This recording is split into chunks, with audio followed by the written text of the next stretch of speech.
y aterosclerosis, pues está bien fundamentado que el tabaquismo tiene que ver con la presencia de enfermedad vascular cerebral, enfermedad arterial coronaria, aneurisma de la aorta y enfermedad arterial periférica, es decir, enfermedad coronaria o sus equivalentes.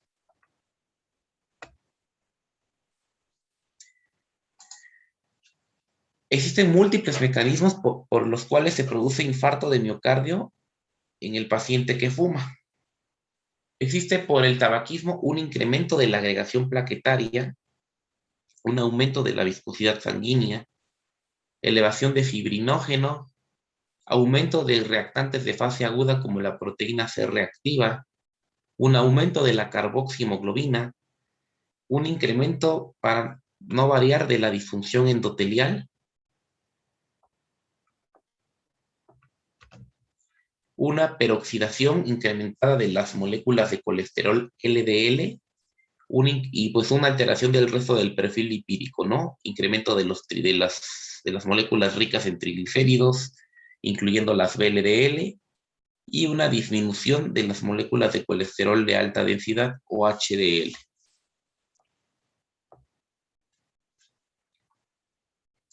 Creo que en este esquema, nada más para finalizar respecto al tabaquismo, se resume pues todos sus efectos fisiopatológicos, ¿no? Tenemos el humo principal y el humo lateral, ¿no? Es decir, el tabaquismo activo y el tabaquismo pasivo, que podemos dividirlo simplemente en una fase sólida y en una fase gaseosa, pero finalmente el efecto nocivo y deleterio sobre el organismo va a ser el mismo. Existe un depósito de los componentes del humo en el pulmón, esto que genera la producción de radicales libres desde los componentes del humo. Esta activación de radicales libres de origen endógeno pues ocasiona pues un desacoplamiento de la sintasa de óxido nítrico endotelial y pues la activación de ciertos sistemas como la santina oxidasa o la NADPH oxidasa. Va a haber una activación pues celular, ¿no? De neutrófilos, monocitos, plaquetas, células T.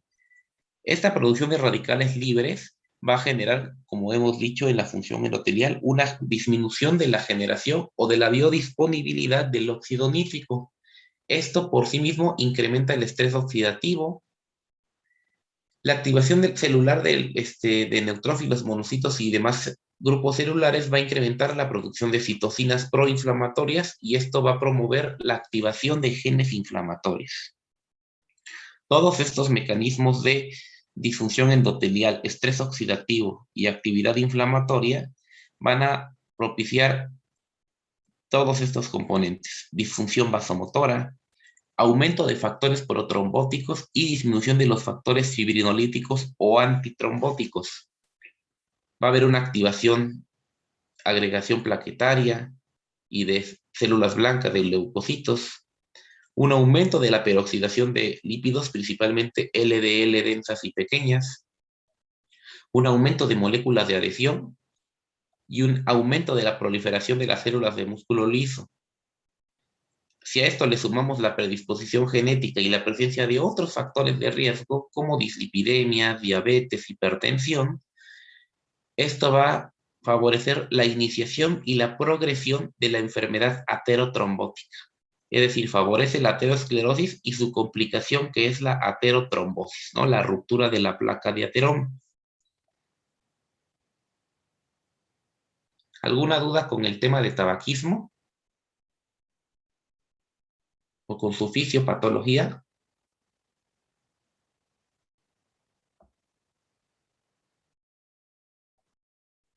Creo que no, doctor. Ok. Vamos a hablar de otro factor de riesgo predominante y con una prevalencia altísima a nivel mundial y sobre todo en México, que es la obesidad. En general, ¿cómo entendemos la obesidad?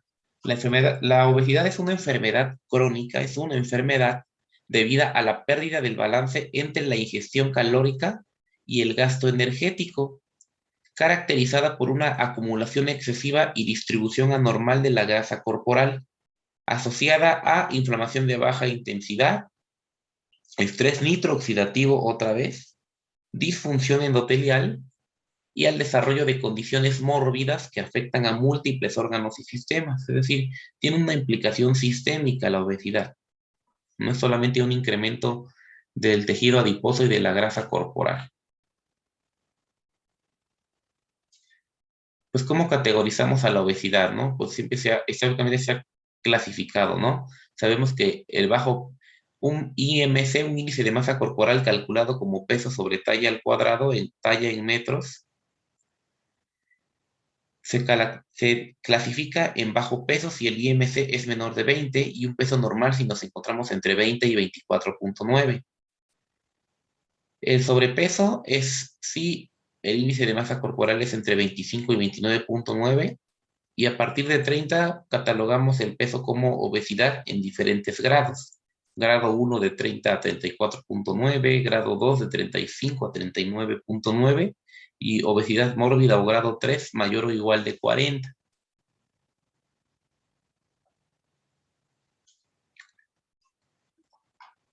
Los factores de riesgo para desarrollar obesidad. Hay factores conductuales y factores biológicos, ¿no? Generalmente, en los factores, pues, en relación a la conducta, pues, existe históricamente, pues, una disminución del tiempo, ¿no? Para la actividad física y generalmente ese tiempo para que se podría invertir en actividad física es reemplazado por tiempo dedicado a la televisión, a los videojuegos, a la computadora, ¿no? Todas estas conductas se presentan desde la infancia. Niños que evitan el desayuno, pero que consumen una colación en la escuela y habitualmente una colación no saludable. Los horarios de comida no establecidos, con largos periodos de ayuno y o unión de comidas. Hábitos alimentarios inadecuados, dietas altas en lípidos, hidratos de carbono refinados y aumento en el consumo de alimentos industrializados. El hecho de que existan familias en las cuales ambos padres trabajan, y un bajo consumo en general de verduras, vegetales y fibra. Todos estos factores de conducta pues favorecen el desarrollo de obesidad. Y existen también factores biológicos. Hay antecedentes de obesidad en familiares de primer grado. Si uno de los padres es hipertenso, es obeso, la probabilidad de que el hijo lo sea, de que sea obeso, pues se incrementa, ¿no? Inclusive se triplica en la edad adulta ese riesgo. O el hecho de una lactación temprana antes de los 6 meses de edad, o el hecho de ser hijo de madre con diabetes gestacional o madre diabética, hijo de madre obesa, la presencia o el antecedente de retraso del crecimiento intrauterino, así como nivel social, económico y cultural bajos. Todo ello favorece el desarrollo de obesidad.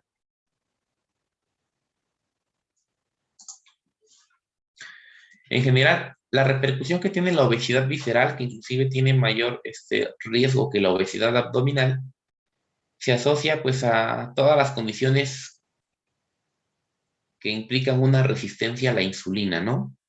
La presencia de hipertensión, dislipidemia, diabetes tipo 2 y un estado proinflamatorio o estado protrombótico. Y la presencia de todo esto en relación a la resistencia a la insulina va a favorecer el desarrollo de enfermedad cardiovascular.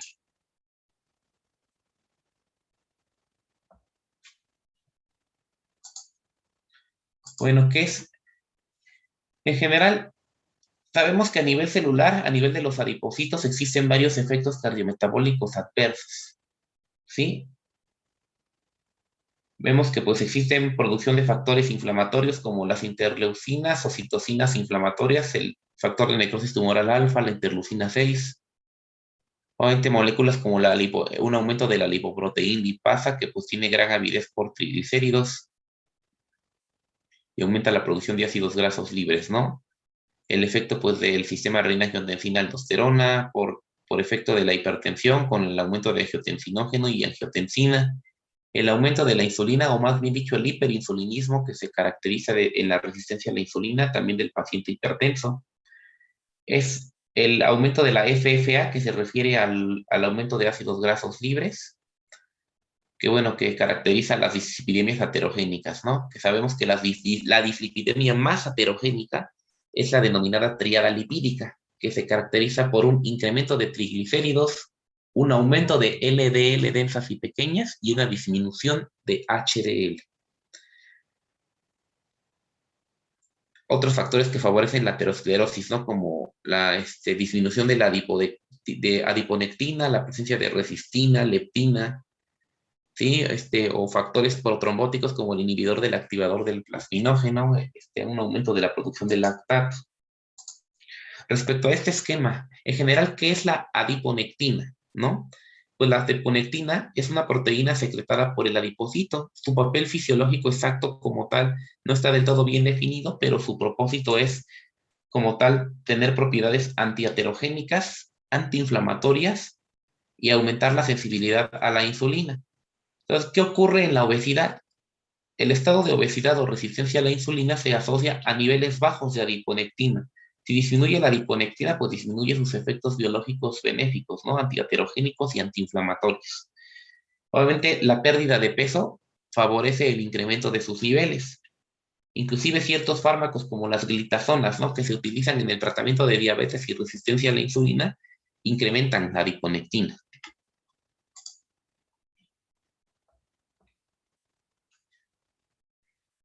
Y bueno, el tejido adiposo, ¿no? En general habíamos dicho que estos niveles alterados de adiponectina, pues, influyen, pues, en los efectos antiinflamatorios, es decir, si disminuye la adiponectina, pues esto va a favorecer la producción de interleucina 6, de proteína C reactiva, factor de necrosis tumoral alfa, producción de moléculas de adhesión que favorecen el incremento del proceso inflamatorio, la migración celular, y pues se manifiesta en el esquema en la parte izquierda, ¿no? Con la diferenciación de monocitos a macrófagos. Los macrófagos producen más factor de necrosis tumoral, se diferencian en células escumosas una vez que empiezan a fagocitar a las moléculas de LDL, y pues también la disminución de adiponectina pues también favorece la proliferación de las células musculares lisas, la expresión de ciertos genes y de ciertos factores como el factor nuclear kappa B, que favorece mayor actividad inflamatoria.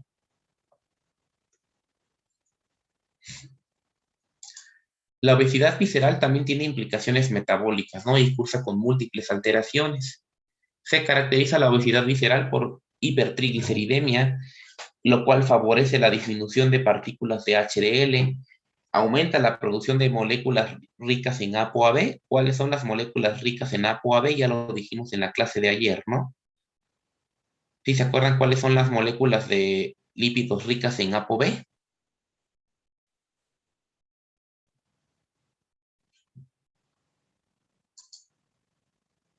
Mónica,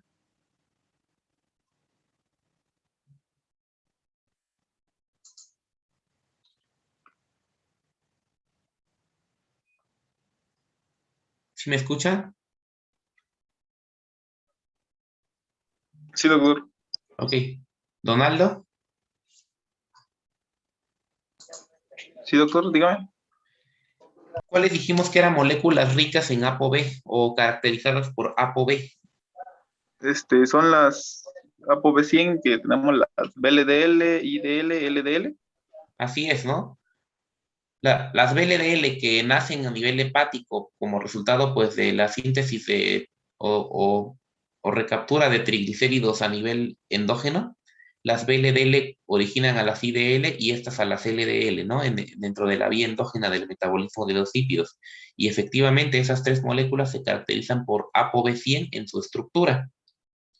Entonces, el aumento de esas tres moléculas pues favorecen la aterogénesis, ¿no? Sobre todo si aumenta las moléculas de LDL densas y pequeñas, ¿no? Entre más densas y pequeñas, más fácil que se depositen en la íntima arterial y favorezcan la aterosclerosis. Obviamente la obesidad visceral se caracteriza también por un perfil inflamatorio, resistencia a la insulina, hiperinsulinemia o hiperinsulinismo, intolerancia a la glucosa, que obviamente esto favorece el riesgo de desarrollar una diabetes mellitus. Hay un deterioro de la fibrinolisis y de los mecanismos antitrombóticos y fibrinolíticos, y pues la importancia del tema que ya vimos con detalle, ¿no? Que es la disfunción endotelial. Por eso la importancia de la disfunción endotelial influye en todo, en el tabaquismo, en la obesidad, en la diabetes, en la hipertensión.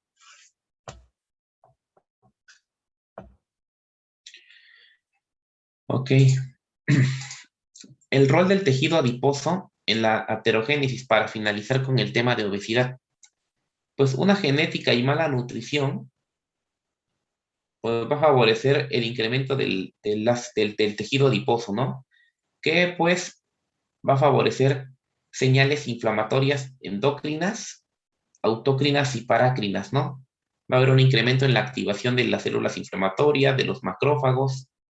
La grasa, el exceso de grasa condiciona un estado de resistencia a la insulina, no solamente a nivel adiposo, sino que también va a haber un incremento de la resistencia a la insulina a nivel hepático y a nivel muscular. Y esto condiciona, por lo tanto, una resistencia sistémica a la insulina, ¿no? Recordamos los principales órganos blancos, ¿no? De la insulina, que serían el hígado, el tejido adiposo y el músculo, ¿no? Esto, favorecido por hipertensión, dislipidemia, hiperglicemia e hiperinsulinemia, pues nos lleva a aterosclerosis. ¿Dudas con obesidad como factor de riesgo?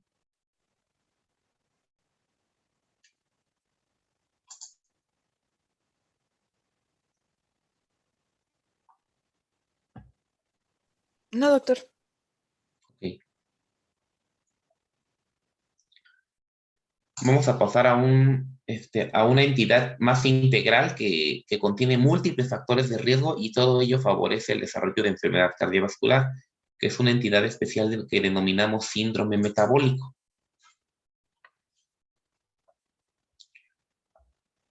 Bueno, como tal, el síndrome metabólico o su definición, también llamado síndrome X, síndrome de resistencia a la insulina, síndrome de Riven y el cuarteto mortal, condiciona un conjunto de condiciones clínicas que comprenden la obesidad central y abdominal, la hipertensión sistémica, la resistencia a la insulina o propiamente dicha la diabetes mellitus tipo 2 ya establecida y dislipidemia aterogénica.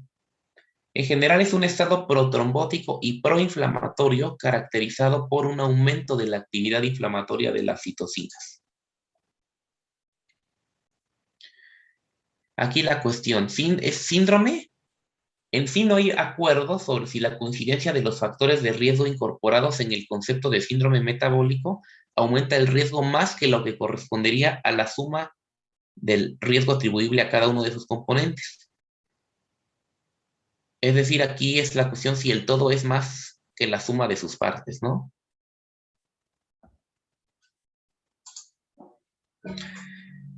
Históricamente, pues, han habido unos criterios que ya son antiguos, pero siguen vigentes, que son criterios del denominado ATP3, ¿sí? Entonces, los criterios del ATP3 se actualizaron, estaban establecidos en 2001, pero se actualizaron en 2005 en una declaración de la American Heart Association, ¿sí?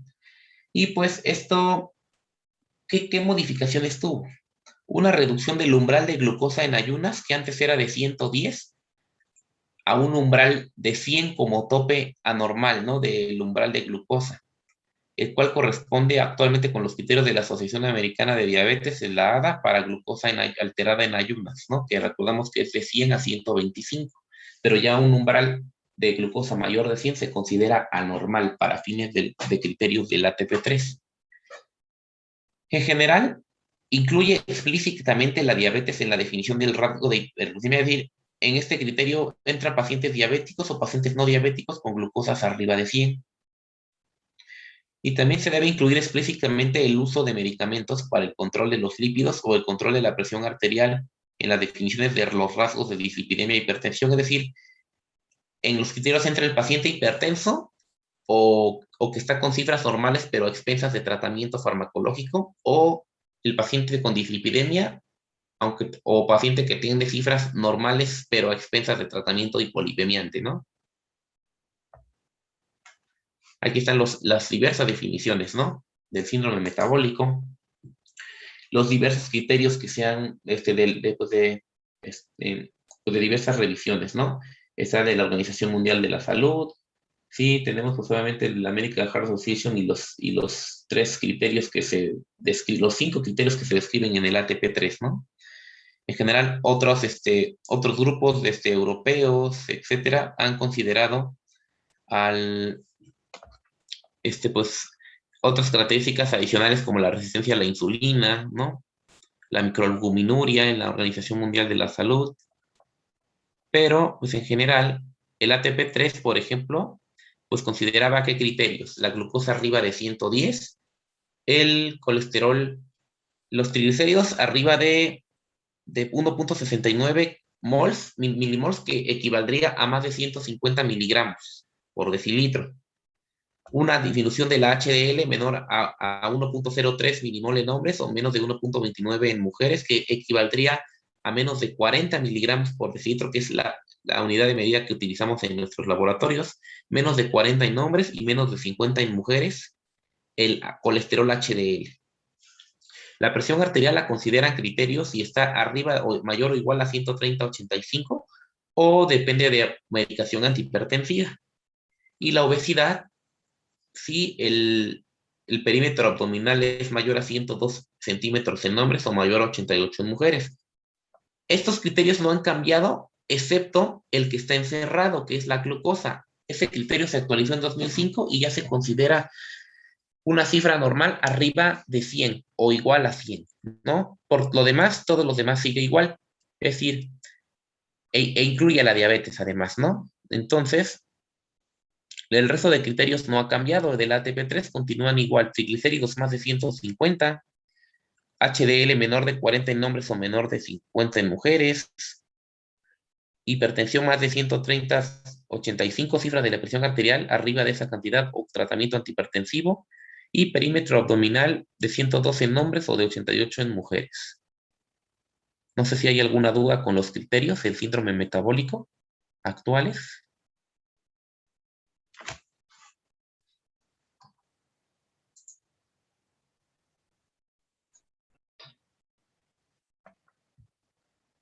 Entonces, esos 5 criterios pues tienen que tomar en cuenta para integrar un síndrome metabólico. La presencia de al menos 3 de esos 5 criterios, el paciente ya tiene síndrome metabólico.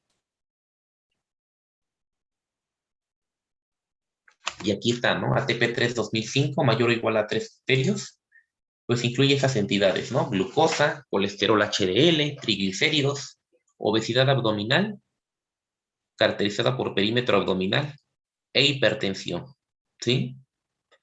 Díganme, ¿cuántos de los pacientes que tienen enfermedad cardiovascular no tienen por lo menos 3 de estas características? Pues creo que son muchos, ¿no? Existen otros marcadores, ¿sí? En general, el síndrome metabólico se ha reconocido como un estado protrombótico y proinflamatorio, asociado con niveles elevados de proteína C reactiva, interleucina 6 e inhibidor del activador del plasminógeno. ¿Sí? Si bien es cierto que estos marcas como tal no se han establecido como criterios definidos, pero se ha demostrado que sí están presentes de manera importante en esta entidad. La microalbuminuria pues también es una manifestación de disfunción endotelial más estrés oxidativo presente en el síndrome metabólico.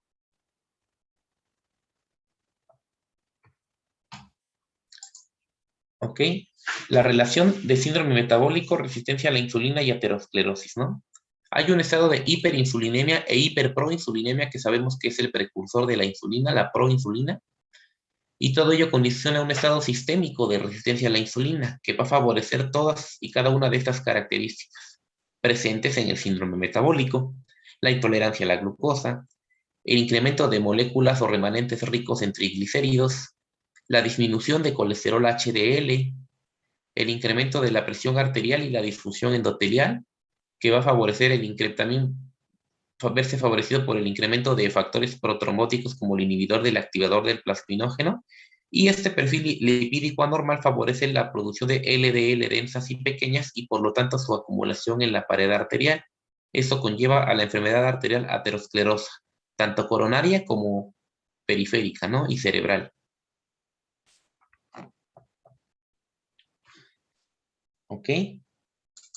Los componentes del síndrome metabólico pues son los que están marcados en azul principalmente, ¿no? Que en sí esos son los que están dentro de sus criterios: la dislipidemia, la intolerancia a la glucosa o diabetes establecida, la hipertensión y la obesidad centrípeta, ¿no? Y pues además de todo eso, el síndrome metabólico, que es un síndrome de resistencia a la insulina, pues también se va a caracterizar por cambios procoagulantes, inflamación activa, hiperandrogenismo, microalbuminuria, reactividad vascular. Importante tomar en cuenta el hiperandrogenismo, ¿no? Hay otras entidades como el síndrome de ovario poliquístico que también sabemos la alta asociación a resistencia a la insulina, ¿no? Que también se considera como otro factor de riesgo cardiovascular adicional. Entonces, todo ello favorece la aterosclerosis, la diabetes y además otra implicación clínica importante, ¿no? El hígado graso o esteatosis hepática. También tiene una implicación secundaria al paciente con síndrome metabólico.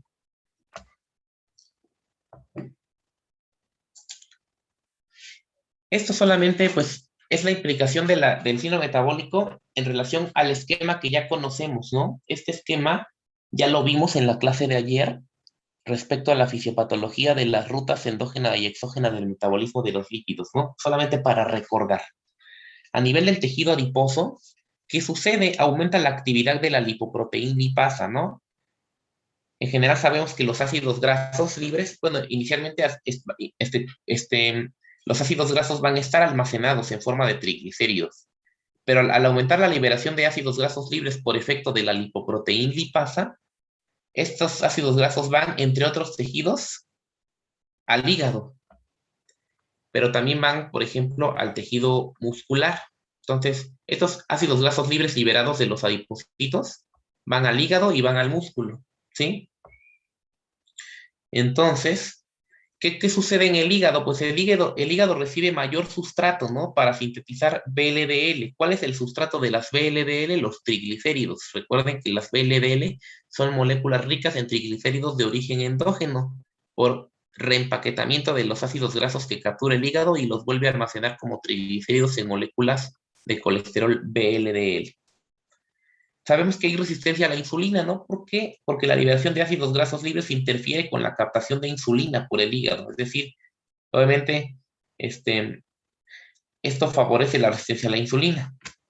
Y bueno, además, va a haber adipocitocinas, resistina, factor de necrosis tumoral alfa, todo ello, pues va a favorecer más resistencia a la insulina, ¿no?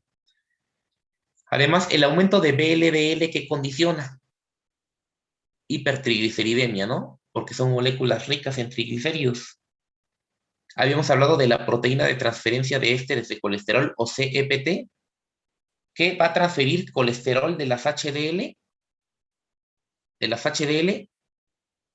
a las VLDL. Y esta, a su vez, le va a ceder triglicéridos a la HDL. La lipasa hepática va a actuar sobre la HDL, va a empezar a quitarle triglicéridos y esta HDL se va a empezar a convertir en una molécula más pequeña y no funcional, ¿no? Y ser más susceptible de degradación. Entonces, esta molécula de HDL, al convertirse en no funcional, pues pierde sus efectos biológicos benéficos, ¿no? Pleiotrópicos que mencionábamos ayer, que la HDL tiene efectos antioxidantes, antiinflamatorios, pero si estas HDL no solamente disminuyen en cantidad, sino que disminuyen en tamaño y se convierten en moléculas no funcionales, que además inclusive pierden su molécula de ApoA1. Generalmente uno de los órganos que se encarga de la depuración de ApoA1 es el riñón y empieza a tirar esa ApoA1, ¿no? Por lo tanto, en el paciente con resistencia a la insulina y síndrome metabólico disminuyen los niveles de HDL, disminuyen los niveles de ApoA1 y aumentan los niveles de triglicéridos, ¿no? Por incremento de las partículas de VLDL ricas en triglicéridos. Pero ¿qué pasa? La VLDL también va a interactuar con las LDL, ¿no? Y va a cambiar, va a intercambiar moléculas y por efecto de la proteína de transferencia de ésteres de colesterol. La LDL le cede colesterol y las VLDL le ceden triglicéridos a las LDL, que igual por efecto de la lipoproteína lipasa o la lipasa hepática, va a hacer que se degraden los triglicéridos, que estas lipasas degraden triglicéridos, y esta molécula de LDL, que es de tamaño mediano, la convierten en una molécula de LDL densas y pequeñas. Esta molécula fácilmente se va a acumular en la pared arterial. Es la más heterogénica de todas, la LDL densa y pequeña. Y por lo tanto, en resumen, este paciente con síndrome metabólico, ¿qué tiene? Pues tiene triada lipídica, ¿no? Aumento de LDL densas y pequeñas, aumento de triglicéridos y disminución de colesterol HDL. Entonces, este paciente es propenso a tener aterosclerosis por efecto de la tríada lipídica. Esta foto creo que resume en general pues, lo que sucede en la vida cotidiana, ¿no? La gente prefiere formarse para ir por medicamentos o para un procedimiento, una cirugía, en lugar de cambiar su estilo de vida. Una medida tan simple como el estilo de vida sería suficiente para modificar estos factores de riesgo cardiovasculares. Y otro ejemplo, ¿no? Aquí una pareja de esposas diciendo, el doctor dice que mi esposo requiere de mayor actividad física, de modo que le escondo el control de la TV 4 veces por semana. Digo, a veces no hay otra manera de que un paciente haga ejercicio, ¿no? En este caso, pues esa fue la medida que tomaron. Obviamente resultará insuficiente. Y bueno, ¿dudas con síndrome metabólico? Ahorita nos volvemos a conectar a la misma plática, porque ya se van a acabar los 40 minutos. Si no, procedemos con el último tema y factor de riesgo preponderante, que es la diabetes mellitus.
Ok.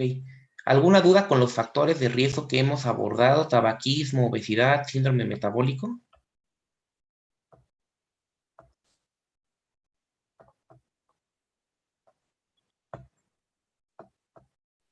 No, doctor. Ok, creo que lo importante de esta plática del día de hoy es entender la magnitud del problema que se suscita a nivel nacional y a nivel mundial, ¿no? Realmente es muy raro el paciente que tiene un solo factor de riesgo, por ejemplo, hipertensión nada más, ¿no? Entonces, habitualmente tiene por lo menos uno de todos estos factores que hemos mencionado y eso multiplica de forma importante el riesgo cardiovascular y la posibilidad de eventos cardiovasculares.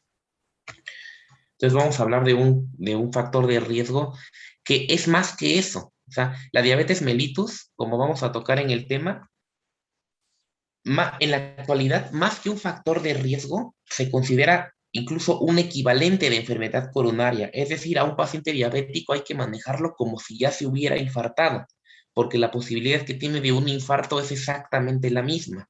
Entonces, la diabetes mellitus es un factor ya de gran impacto que una vez presente acelera de forma importante el desarrollo de aterosclerosis y la producción y el riesgo de enfermedad arterial coronaria o equivalentes.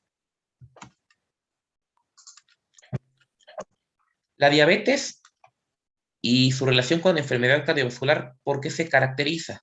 Porque el diabético habitualmente tiene dislipidemias, hipertensión, tiene insulinemia o un estado de resistencia a la insulina, hay anormalidades hemostáticas, hay aumento de factores protrombóticos y disminución de factores antitrombóticos. Obviamente, el estado de hiperglicemia persistente que pues, conduce a varios efectos desfavorables, incluyendo los llamados AGE o productos de glicación avanzada que son secundarias al desarrollo de esa hiperglucemia. Y pues otra vez, estrés oxidativo. Volvemos al mismo círculo vicioso que es el estrés oxidativo.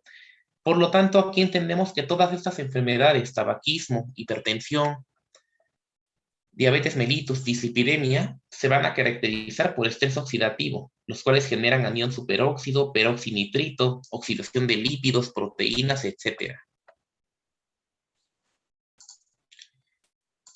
Recapitulando un poco de la historia natural de la diabetes mellitus tipo 2, sabemos que esta diabetes va a surgir ante la genética. Si los padres son diabéticos, el riesgo de desarrollar diabetes es alto, más los factores ambientales, en donde entra el tipo de alimentación, obesidad, la falta de actividad física. Todo esto conlleva al desarrollo de diabetes y al inicio de la diabetes, ¿no? Al desarrollo de sus complicaciones, invalidez y finalmente la muerte.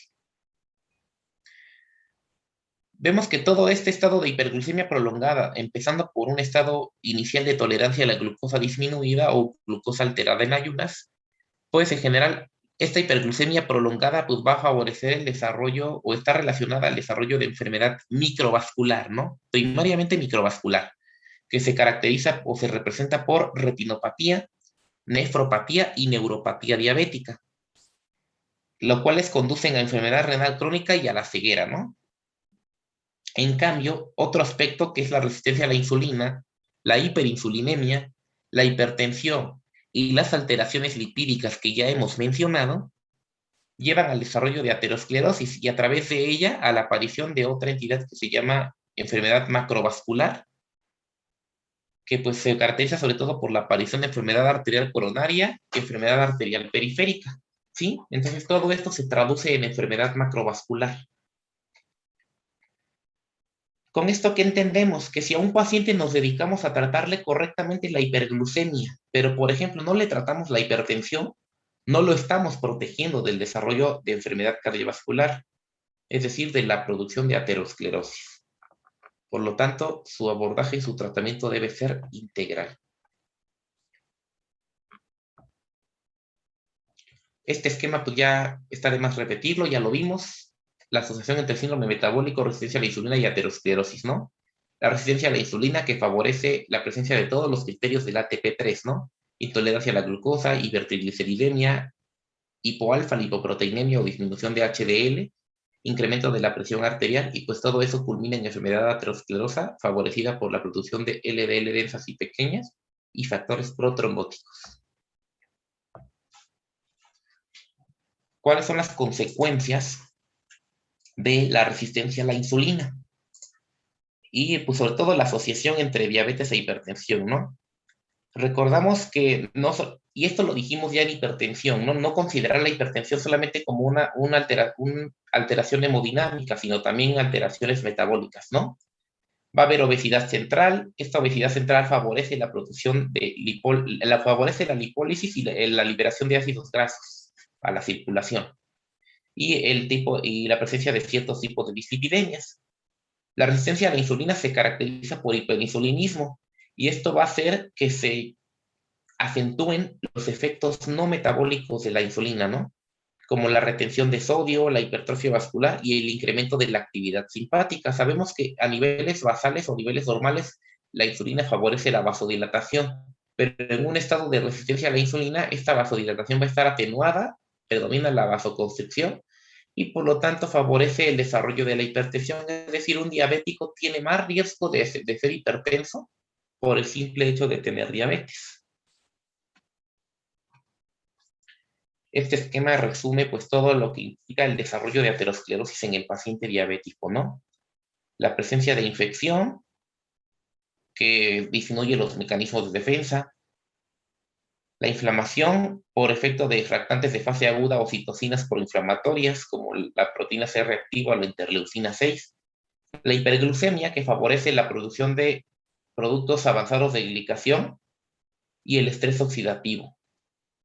La resistencia a la insulina, que acompaña a la hipertensión y a la disfunción endotelial, la dislipidemia y la tríada lipídica ya descrita, LDL aumentadas, triglicéridos aumentados y HDL disminuido.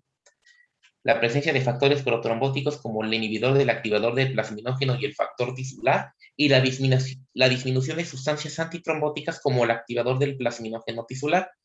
Todo ello va a conllevar primero al desarrollo subclínico de aterosclerosis, es decir, inicialmente va a haber aterosclerosis de manera silenciosa subclínica, y conforme progresa la placa de ateroma va a predisponer al paciente a eventos clínicos aterosclerosis. Los síndromes coronarios agudos y crónicos, enfermedad vascular cerebral y enfermedad arterial periférica, principalmente. Ahora, la presencia de diabetes y factores protrombóticos. Sabemos que el paciente diabético va a aumentar, como ya dijimos, sus factores protrombóticos, que favorece la agregación plaquetaria, el aumento de los niveles de fibrinógeno, aumenta el factor de von Willebrand, aumentan otros factores de coagulación como el factor 7 o el factor 8, y aumenta el PAI, el inhibidor del activador del plasminógeno. Y también disminuye algunos de los factores antitrombóticos, como el activador del plasminógeno tisular y la prostaglandina I o prostaciclina, que es vasodilatadora y que favorece la biodisponibilidad del óxido nítrico, ¿no? Pero su disminución, pues, favorece el estrés oxidativo también. Este esquema creo que es importante. Se han hecho varios estudios que evalúan la mortalidad por enfermedad coronaria en pacientes diabéticos comparado con no diabéticos. En este caso, ya hemos dicho que la diabetes es un equivalente de enfermedad coronaria más que un factor de riesgo. Y creo que este esquema nos permite entender esa magnitud. Este estudio dividió en pacientes que ya habían o no tenido un infarto previo, cada uno con su grupo comparativo de diabéticos y no diabéticos. Se evaluó un lazo de 7 años de seguimiento. Se vio que el 4% de los pacientes no diabéticos sin infarto presentó un infarto agudo de miocardio. En el grupo de diabéticos sin infarto, el 19% presentó infarto. Y el grupo no diabético, que ya había tenido un infarto previo, tuvo una incidencia de un nuevo infarto del 20%. Ahí que vemos como dato importante. Déjenme poner el mouse. Ok. Que vemos que el diabético sin infarto, que es esta columna, y el no diabético con infarto previo, tuvieron una incidencia muy similar de un infarto. Es decir, el no diabético infartado y el diabético no infartado tienen exactamente la misma posibilidad de infartarse. Es por eso que se considera la diabetes un equivalente de enfermedad coronaria, porque realmente al diabético se le debe de tratar como si ya se hubiera infartado. El simple hecho de ser diabético conlleva un riesgo del 20% de tener un infarto de miocardio, y pues se genera en el paciente diabético con un infarto previo, es decir, el diabético con infarto, vemos que la incidencia de tener un evento cardiovascular nuevo es altísima. Entonces, con esta imagen se entiende perfectamente por qué un diabético se tiene que manejar igual que un infartado. Y bueno, nada más para concluir. Quitémonos la idea de que el paciente diabético es solamente elevación del azúcar. El paciente diabético tiene hiperglicemia, pero también hay dislipidemia, hipertensión, factores protrombóticos, resistencia a la insulina y otros factores que involucran una disfunción del endotelio. Por lo tanto, en el paciente diabético tenemos que actuar de diferentes formas para tratarlo, ¿no? La hipertensión, pues la vamos a manejar con antihipertensivos, ¿no? IECAS, ARA2, beta bloqueadores, calcio antagonistas, diuréticos, ya todo el espectro farmacológico que ya conocemos. La hiperlipidemia, pues nos va a obligar al empleo de estatinas, citratos, ácido nicotínico, otros fármacos, principalmente estatinas, ¿no? Que sigue siendo el fármaco de elección para disminuir el colesterol LDL, que es el más heterogéneo. Y pues de alguna manera, pues también influye en el resto del perfil de lípidos para mejorar. Ahora, para la resistencia a la insulina, pues tenemos el empleo de fármacos, ¿no? Que mejoran la resistencia a la insulina, o más bien dicho, mejoran la sensibilidad a la insulina y por lo tanto disminuyen su resistencia, ¿no? Como la insulina, la metformina, las glitazonas, etcétera. También en el espectro de la diabetes tenemos un amplio número de fármacos que favorecen la sensibilidad a la insulina. Respecto a los factores protrombóticos, pues tenemos que emplear antiagregantes plaquetarios, ¿no? Ya que los factores protrombóticos están aumentados en el diabético. Fármacos como la aspirina, como el clopidogrel. Es decir, un paciente diabético, por sí mismo ya considerado diabético de alto o muy alto riesgo, debe estar con tratamiento antiagregante, porque pues estamos inhibiendo una de las rutas que favorecen el síndrome coronario agudo, ¿no? Y pues aquí lo más importante o la conclusión de todo esto, el objetivo final es evitar la complicación de la aterosclerosis, es decir, el fenómeno aterotrombótico. Con este tema estamos finalizando ya todos los factores de riesgo cardiovascular principales involucrados en el desarrollo de aterosclerosis, que va a ser el tema de la próxima clase, para que revisen y empiecen a leer el tema de fisiopatología de la aterosclerosis. ¿De acuerdo? Entonces ese va a ser nuestro tema siguiente. Y lo vamos a revisar el día viernes. Yo creo que el día viernes vamos a empezar con aterosclerosis. Déjenme, les digo, permítanme.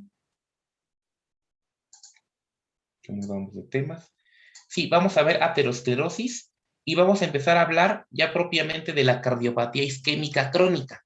Vamos a hablar de los síndromes coronarios crónicos. Les voy a enviar las guías de dislipidemia y les voy a enviar las guías de síndromes coronarios crónicos y de los síndromes coronarios agudos. Vamos a ir en ese orden. Primero vamos a ver aterosclerosis, luego cardiopatía isquémica crónica y luego síndromes coronarios agudos, incluyendo infarto de miocardio y la definición universal de infarto. ¿Ok? ¿Dudas hasta acá? Con estos temas que revisamos hoy. No, doctor. Ok. Ningún. Es importante comprender todo esto. Creo que No. con esto ya va a quedar muy claro todo el tema de aterosclerosis. Y esto sumado a la hipertensión que ya vimos y a la dislipidemia que se vio el día de ayer.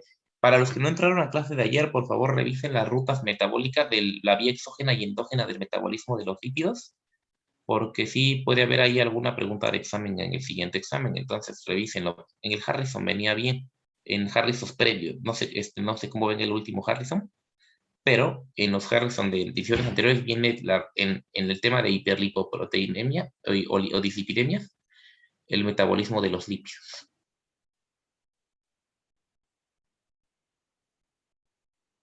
Ok, entonces nos vemos para la siguiente clase el día viernes a las 7.